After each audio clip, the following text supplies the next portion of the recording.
प्यारे छात्रों, आज मैं आपको गणित का एक चैप्टर पढ़ाता हूँ कि इस गणित के चैप्टर में क्या क्या आता है, नवोदय विद्यालय की परीक्षाओं में क्या क्या आता है, या हमारी परीक्षाओं में भी हमको ये आ जाना चाहिए।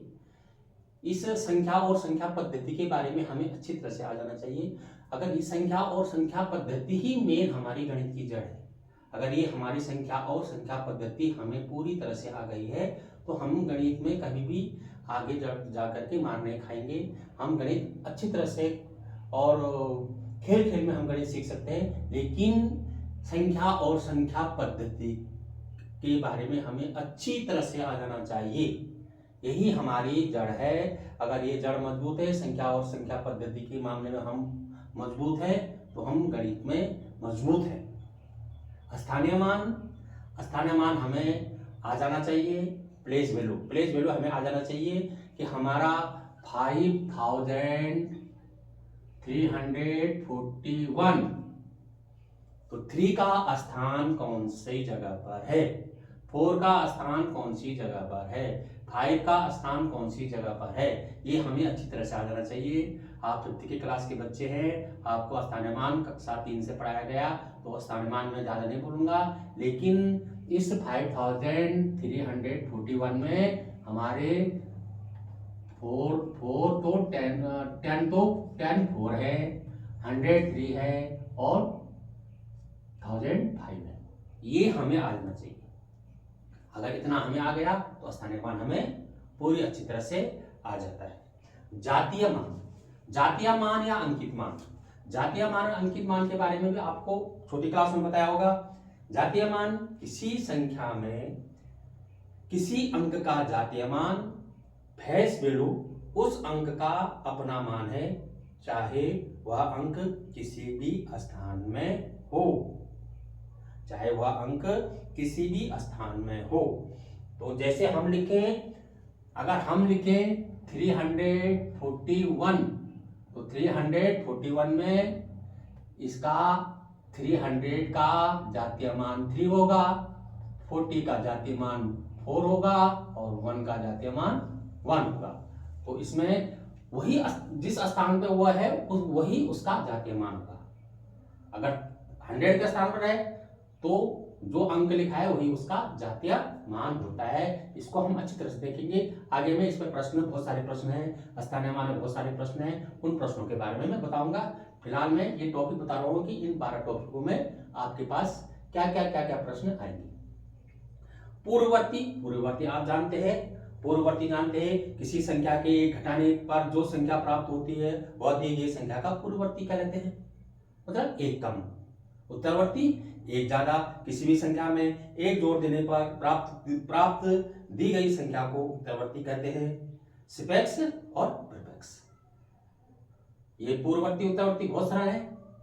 प्राकृतिक संख्याएं, अब प्राकृतिक संख्याएं सभी प्राकृतिक संख्याएं होती हैं, 1 से लेकर के और आगे तक जितने भी चाहे हम प्राकृतिक संख्याएं होती हैं, जो वस्तुओं को गिनने पर काम आते हैं, धन, पूर्णांक या प्राकृतिक संख्याएं कहलाते हैं। वस्तुओं को जोड़ने में जो संख्याएं काम आती है उन्हें हम प्राकृतिक संख्या कहते हैं। पूर्ण संख्या, अब इस पूर्ण संख्या को बहुत अच्छी तरह से समझिए। पूर्ण संख्या, जीरो भी पूर्ण संख्या है, जीरो भी पूर्ण संख्या है। 0 1 2 3 से आगे जितनी भी संख्या है वो पूर्ण संख्या है। इसके अंदर ही बहुत सारे प्रश्न हैं, मैं आगे चैप्टर में बताऊंगा आपको।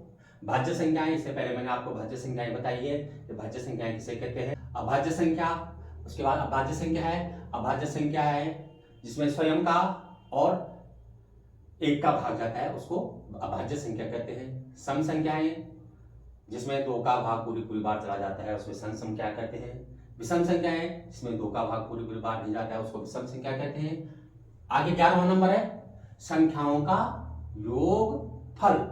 संख्याओं का योगफल का मतलब है कि 1 से लेकर के 10 तक की संख्याओं का योगफल कितना होगा, 1 से लेकर 20 तक की संख्याओं का योगफल कितना होगा, 1 से लेकर 50 तक की संख्याओं का योगफल कितना होगा, 1 से लेकर 100 तक की संख्याओं का योगफल कितना होगा। इस तरह के प्रश्न आ सकते हैं, आपकी किसी भी परीक्षा में आ सकते हैं। नवोदय परीक्षा नहीं, आपकी अपनी क्लास की परीक्षाओं में आ सकते हैं। छोटी संख्या, बड़ी संख्या, निम्न अंकों से बनने वाली सबसे छोटी संख्या, सबसे बड़ी संख्या है।